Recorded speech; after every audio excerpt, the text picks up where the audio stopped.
Comment ça va ou quoi? Ça va rien dire. J'espère que vous allez bien, ça fait longtemps que j'ai pas fait un petit chit-chat make-up. Là, je me suis déjà occupée de mes cheveux, qui d'ailleurs sont une catastrophe. Mais je vais reparler de ça un peu plus tard, parce que comme vous le savez, j'avais fait une vidéo dessus, mais je me suis décoloré les cheveux. Une magnifique idée. Déjà, je vais commencer par crémer mon visage.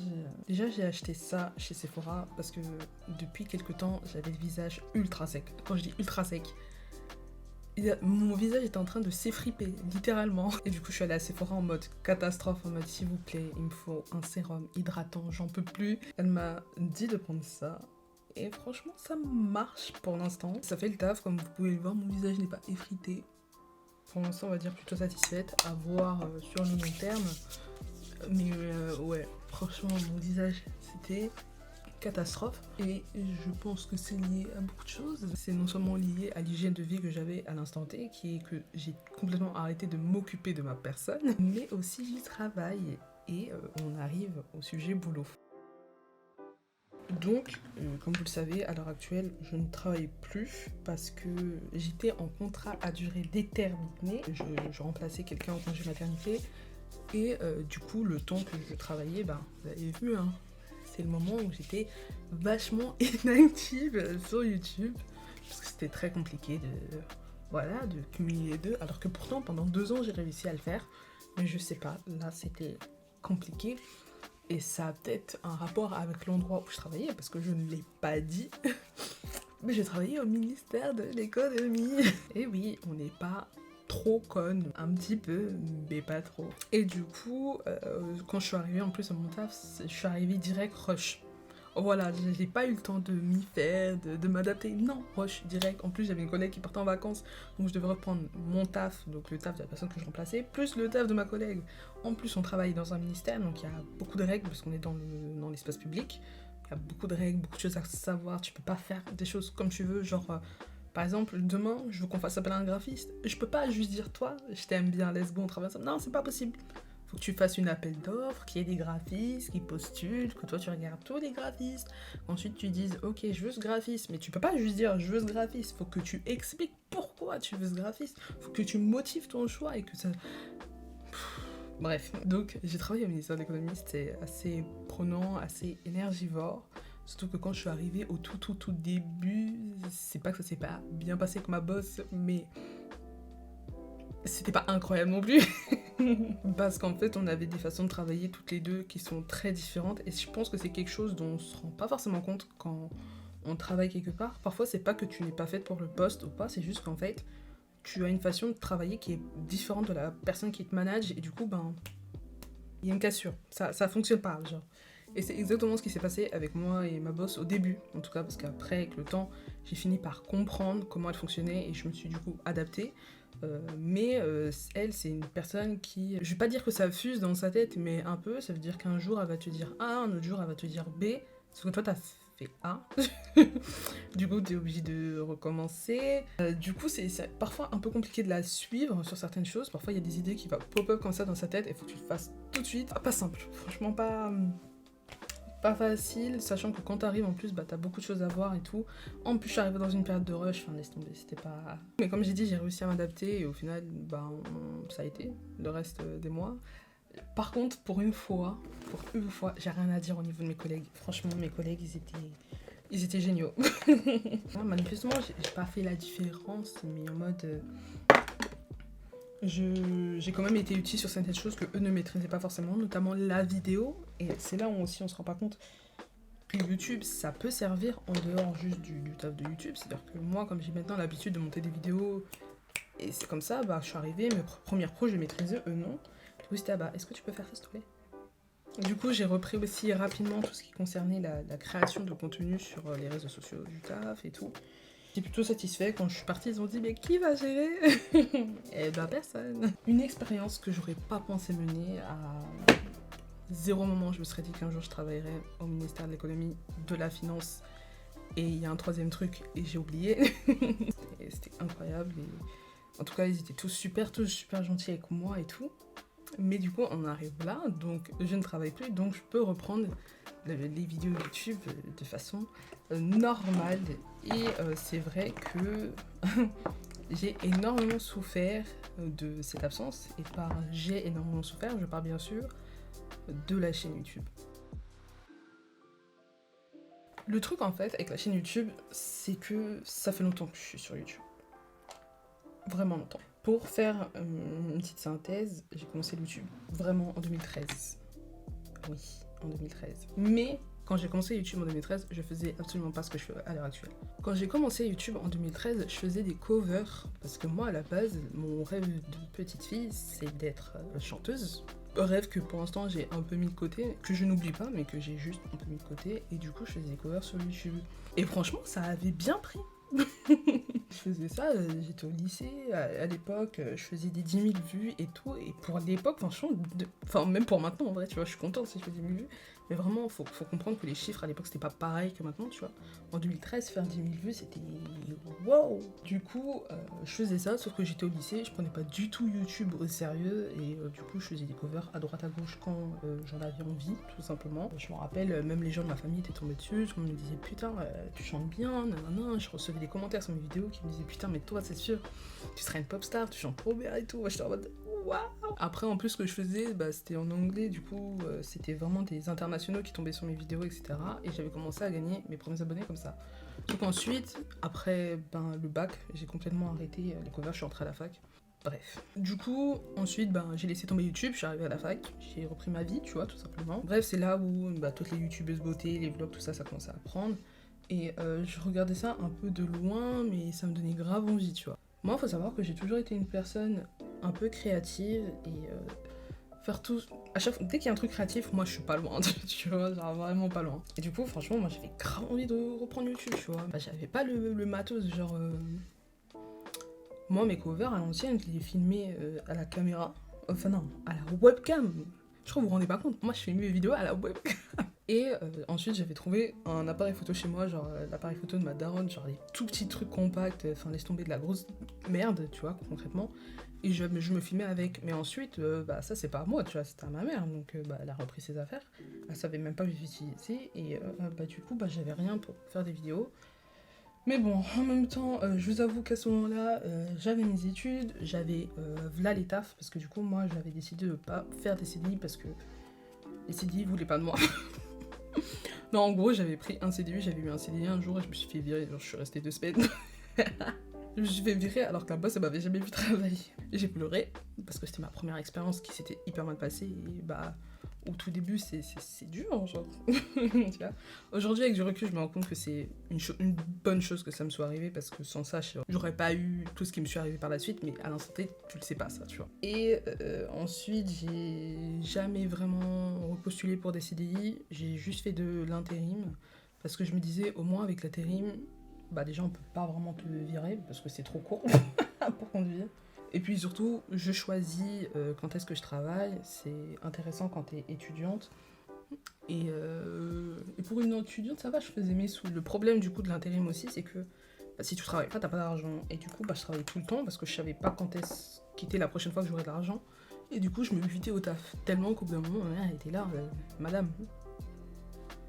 Donc j'ai taffé, bref. Mais pour dire que quand j'ai décidé de faire mon année de césure en 2019-2020, très bon timing, hyper bon timing, vous savez que je me bénis encore d'avoir voulu faire l'année de césure à ce moment-là.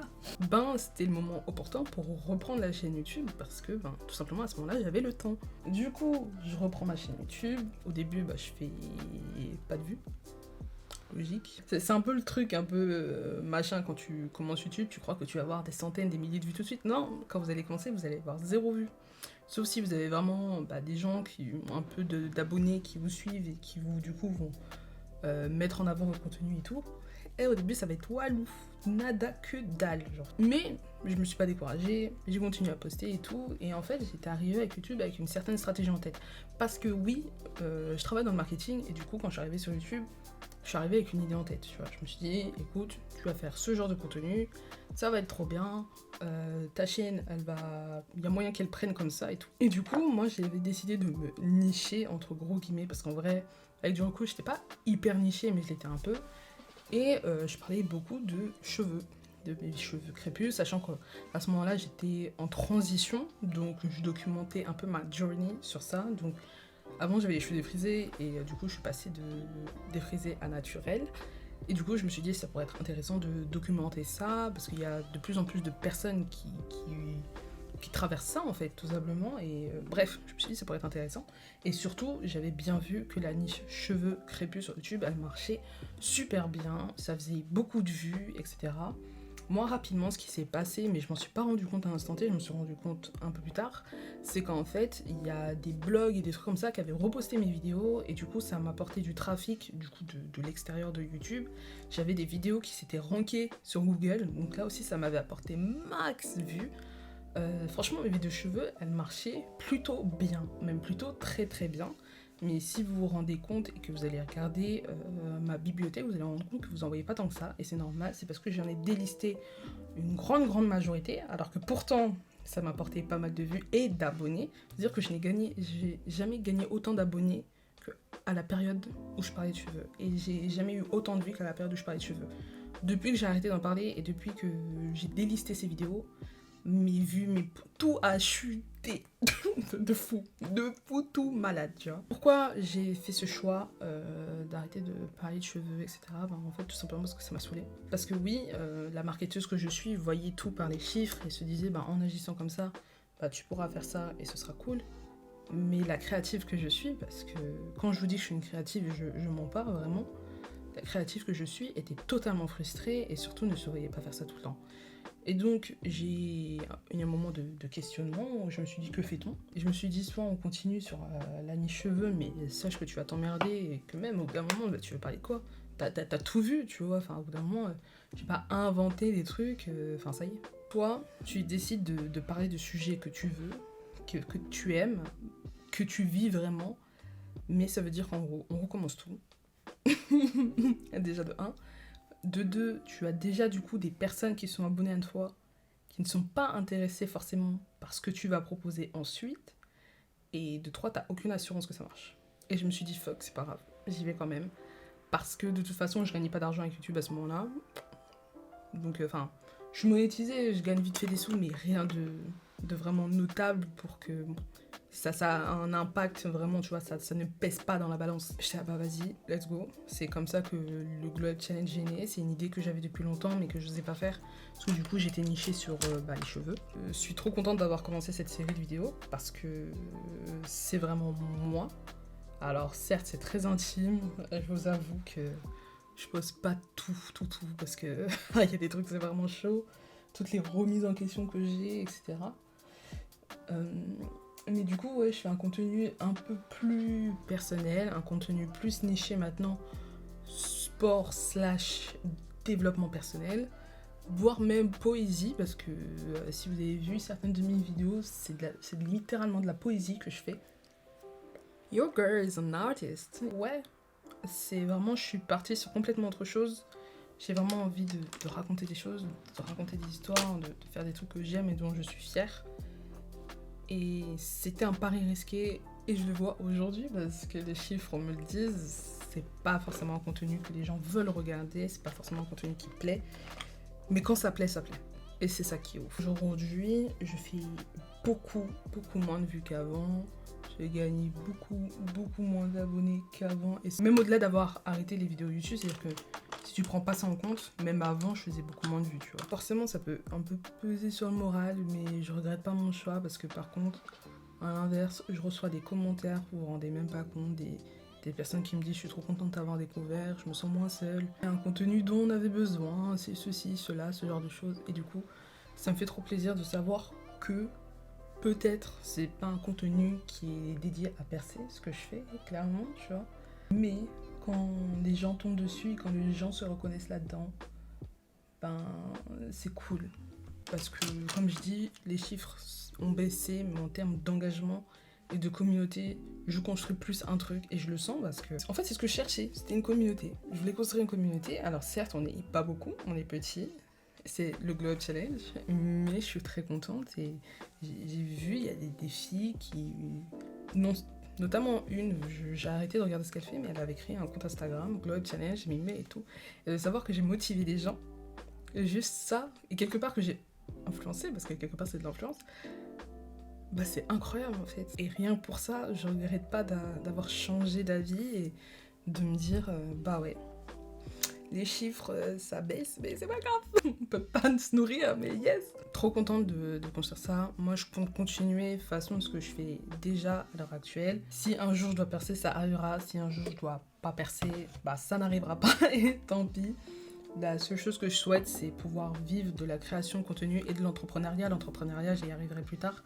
Si je dois en vivre avec 10 000 abonnés ou 50 000 abonnés, bah, j'en vivrai avec 10 000, 100 000 abonnés ou peut-être 1000, je sais pas, peu importe, on s'en fiche. Après voilà, j'ai quand même envie de grossir, ce qui est normal. Pour ce qui est de l'entrepreneuriat, parce que oui, j'ai une fibre entrepreneuriale, j'ai une fibre créative, une fibre entrepreneuriale, yes.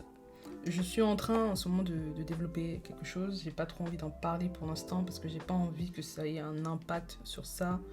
Et inversement, j'ai pas envie que. Peu importe, on s'en fiche. Mais j'ai vraiment envie que ça soit deux trucs totalement scindés qui n'aient aucun rapport l'un avec l'autre. Et du coup, bah, je suis en train de set up ça. Ça fait 2 ans que je travaille dessus. Mais ça fait 2 ans que je ne suis pas sérieuse. Que je suis là, je fais des oui, non, oui, non. Et là, bah, je travaille plus. Donc c'est aussi l'occasion de se remettre vraiment sérieusement dessus. Sachant que j'ai commencé déjà à avoir des bêta-testeurs. Donc des bêta-testeurs, c'est des personnes qui vont tester ton produit avant qu'il soit commercialisé. Et j'ai plutôt eu des bons retours. Tellement qu'il y a des personnes qui sont parties en parler à d'autres personnes. Et des personnes qui me disent, j'ai entendu enfin, on m'a parlé de ton produit, je le veux. Ça veut dire que quelque part, si je fais un bon taf, enfin mon produit est cool, j'essaie de trouver un moyen pour pouvoir tout faire. Parce que du coup, ben, j'ai cette chaîne YouTube, j'essaie de, en même temps, de faire mon projet entrepreneurial et en même temps, bah oui, parce que je n'ai pas que ça. Je travaille sur un autre projet, donc là par contre, je suis pas toute seule dessus. Je travaille avec 2 autres mecs parce qu'en fait, bah, ils ont fait appel à mes services de marketing, de communication, et du coup je travaille dessus. Et ça par contre c'est un projet qui me rémunère directement en fait. Et je suis rémunérée au pourcentage. Ça veut dire qu'en gros, si ça marche, bah, je suis bien payée, si ça marche pas, bah, je suis pas payée. donc oui, les pesos, je veux bien vivre d'amour et d'eau fraîche et de commentaires YouTube, c'est très sympa, mais au bout d'un moment, les gars, du coup, il faut aussi que je travaille dessus. Sachant que moi, il faut savoir que je suis quelqu'un de très carré dans mon taf. C'est-à-dire que, comme une grosse partie de la nouvelle génération, faut pas me demander trop, tu vois, genre au bout d'un moment, il faut arrêter. Je pense que la génération de nos parents se sont fait quand même pas mal niquer. Et du coup, on a un peu une génération qui refuse de se faire un peu exploiter. Ça veut dire que tu nous as dit, on travaille de telle heure à telle heure, il n'y a pas de souci. Par contre, je viens de telle heure à telle heure. T'attends pas à ce que je reste plus longtemps. Tu m'as donné ça comme type de mission, ok, il n'y a pas de souci. Par contre, t'attends pas à ce que je fasse plus. Parce qu'on ne rêve plus non plus de personnalité, de responsabilité. On est ok avec le fait que, ouais, on va moins gagner, mais c'est moins gagner pour avoir aussi une certaine liberté et avoir moins de pression, et ça nous va. La santé au boulot, c'est hyper important. Et c'est pour ça que moi, je me presse pas pour trouver un nouveau boulot. J'ai vraiment envie de travailler dans un endroit où je me sente bien, où on me fout pas la pression pour tout et n'importe quoi. La pression du chiffre et tout ça, surtout dans le domaine du marketing. Tu peux avoir une pression du chiffre énorme, alors qu'à la base du marketing, c'est pas que c'est pas fait pour vendre, c'est que c'est fait pour vendre indirectement, tu vois. C'est-à-dire que le but du marketing direct, c'est pas de vendre. C'est de créer tout un truc autour de votre marque. Ça va être de oui, parfois optimiser certaines choses, parce qu'après le marketing, c'est un terme très très large quand même, tu vois. Mais l'impact que ça a sur les ventes, c'est quand même très difficilement mesurable. En tout cas, sur moi, la partie où je taffe. Parce que c'est sûr que si vous faites de l'ADS, bah oui, là directement, on peut un peu plus voir l'impact que ça aura au niveau du financier. Mais quand on est plus comme moi, du coup, moi, c'est plus la stratégie, on va dire, tout ce qui va être storytelling, tout ce qui va être branding, image de marque, etc. C'est plus compliqué de voir l'impact que ça aura. Même les réseaux sociaux, beaucoup de personnes prennent les réseaux sociaux comme vecteur de vente immédiat, et à la base c'est pas l'objectif. Oui, on peut faire des ventes via les réseaux sociaux, bien sûr qu'on peut faire des ventes via les réseaux sociaux, Mais bon, c'est le main objectif quand même des réseaux sociaux, c'est de construire une communauté, de rester en contact avec sa communauté, blablabla, d'avoir vraiment un truc fort avec les gens, mais pas ça de base quoi. C'est mon avis après, hein. Ça ne regarde que moi. Je travaille sur beaucoup de choses en même temps, j'ai peur un peu de m'y perdre, mais bon, que voulez-vous, j'ai décidé de mener cette vie. Et puis surtout, je m'intéresse à beaucoup de choses en ce moment. Et j'ai pas le temps pour tout en fait, c'est ça le problème. Mais ça, j'ai pas envie de le comprendre. Mais ouais, j'espère en tout cas pouvoir vivre d'internet en gros. Parce que par contre, que ce soit la création de contenu ou mes souhaits d'entrepreneuriat, tout se passe sur internet pour moi. Donc j'espère un jour pouvoir en vivre. Et en attendant, on est là. On verra où tout ça nous mène. Mais j'ai d'autres choses auxquelles me préoccuper, comme le fait que par exemple j'ai 25 ans. Alors oui, un quart de siècle, ça y est, on l'a fait, on est arrivé jusque là. Et je vous avoue que je me voyais pas ici à 25 ans. Déjà, à 25 ans, je me voyais pas vivre encore chez ma mère. J'ai toujours eu des rêves d'indépendance, de partir le plus loin possible de ma famille, pas que ça se passe mal chez moi. Si je suis encore là, justement, c'est que ça se passe bien. Mais ouais, moi, je pensais qu'à 20 ans, je serais partie, parce que quand je vous dis que moi, un de mes rêves, c'était de vivre seule, vraiment, quoi. Vraiment. Mais le truc, c'est que tu te rends vite compte que c'est pas en étant étudiante que tu vas aller bien loin, surtout pas avec un salaire d'étudiant. Donc en plus, moi j'ai fini mes études en septembre, donc ça fait 1 an officiellement. Dans quelques semaines, ça va faire 1 an que j'ai fini mes études. Donc ça fait pas assez longtemps vraiment, sachant que bien sûr, comme vous avez compris, j'ai pas pris de CDI parce que oui, j'ai une peur du CDI. Mais quand je vous dis que j'ai une peur de CDI, c'est pas trop une vanne, c'est-à-dire que j'ai un peu la peur de l'engagement dans le sens où pour moi le CDI c'est une prison dorée en fait. Ça veut dire que t'es là, t'es enfermé dans ce truc parce que tu sais que tu seras payé tous les mois et tout. Donc il y a un gage de sécurité, mais il y a aussi un gage de peur dans le sens où si demain ça se passe mal et que tu veux partir, là il y a zéro sécurité, t'es enfermé en fait, d'où le mot prison. À part si tu penses à ça et que tu mets des sous-côtés avec normalement ce qu'on appelle un fonds de sécurité, c'est-à-dire 3 ou 6 mois de salaire avec lequel tu peux vivre en attendant si demain tu as un problème, en cas de coup dur, tu perds ton taf ou quoi aux caisses, ce que la majorité des gens n'ont pas. Il faut dire la vérité. Moi, je commence à peine à le construire, j'ai 25 ans et je sais que je suis un peu en avance par rapport à certaines personnes. J'espère que vous, peu importe qui vous êtes et peu importe votre âge, vous allez commencer à construire ce truc. Et si vous ne l'avez pas fait, commencez à mettre de l'argent de côté en cas de problème. Et je dis bien en cas de problème, parce que moi, je mets de l'argent de côté pour tout et n'importe quoi. Ça aussi, c'est mon problème. Du coup, j'ai un petit peu d'argent partout. Moi, j'ai cette peur du CDI pour l'instant, et surtout j'ai pas trouvé de taf réellement où je pense que je m'épanouirais en CDI.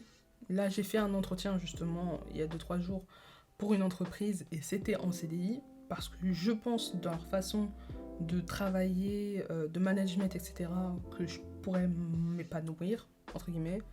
Peut-être aussi parce que c'est en full remote et que je pourrais travailler de chez moi. Mais sinon, au-delà de ce poste-là, c'est vraiment le premier poste en CDI auquel j'ai postulé. Les autres, non. Genre. Et c'est pour ça que j'ai postulé qu'à des CDD. Parce que là, depuis la fin de mon contrat, qui s'est officiellement terminé la semaine dernière, j'ai pas repostulé à un autre endroit. À part l'entretien que j'ai fait, j'ai postulé nulle part ailleurs. Mais franchement, oui, à 25 ans, je me voyais pas encore être chez ma mère. Je pensais que j'aurais vécu peut-être à l'étranger, honnêtement. D'ailleurs, ça, tout le monde me le dit. Tout le monde me dit, mais qu'est-ce que tu fais là encore, genre, pourquoi t'es pas partie? Tout le monde me voyait à l'étranger, je me voyais à l'étranger et je suis encore en France. Fuck. C'est compliqué parce que tu vois, je vois les gens avancer, même mes proches, ils commencent à faire leur vie, mes potes et tout. Et je suis là, quoi. Ouais. Mais en même temps, j'ai appris à ne pas toujours tout comparer parce que les gens partent, mais parfois à quel prix? Les gens parfois se marient, mais à quel prix? Blablabla, tout ce genre de choses. Du coup, ouais, c'est compliqué parce que du coup, moi je suis une personne de 25 ans, célibataire, vivant chez sa mère, un âge où justement tu te voyais déjà, où je me voyais déjà indépendante chez moi, en couple ou pas, ça j'en avais un peu rien à foutre, mais en tout cas je me voyais bien plus loin que ça, et surtout maintenant je commence à côtoyer des jeunes, je commence à côtoyer des personnes plus jeunes que moi, parce que moi à la base j'ai toujours été une personne qui côtoyait des personnes plus âgées, Et du coup, les personnes plus âgées, franchement, elles me rassuraient vachement pas mal, tu vois, sur moi en disant mais t'inquiète, t'as encore le temps, tu sais, moi, blablabla, si moi j'aurais pu faire ça comme ça, j'aurais fait ça comme ça et tout. Mais comment ça, côtoyer des personnes plus jeunes, ça, par contre, je vous avoue, ça a commencé à me mettre la pression parce que c'est des personnes qui me disent ah, t'as 25 ans et t'es encore. Oui, comment dire, yes. J'ai aussi commencé à fréquenter un nouveau milieu et c'est un milieu où honnêtement il y a beaucoup d'argent, je vais pas mentir, tu vois. Il y a énormément d'argent dans ce milieu et c'est des personnes jeunes, c'est des personnes moins jeunes et du coup tu vois des personnes plus jeunes que toi réussir mieux que toi et t'as ce sentiment de ah ok, moi j'ai mal fait un truc. Et c'est un milieu qui peut te remettre en question assez facilement, honnêtement. Mais ça va, moi au début je me remettais en question mais depuis j'ai réussi à prendre du recul encore sur les choses. Et c'est là où je me rends compte que j'ai de la chance d'être une personne assez terre à terre qui arrive à prendre du recul sur les choses parce que sinon je serais littéralement au bout de ma vie à l'heure actuelle. Enfin bref, j'ai fini de faire mon petit chat make-up. J'ai beaucoup parlé, la vidéo elle est super longue. J'étais contente en tout cas de vous parler. On se retrouve bientôt pour une nouvelle vidéo. Allez la bise.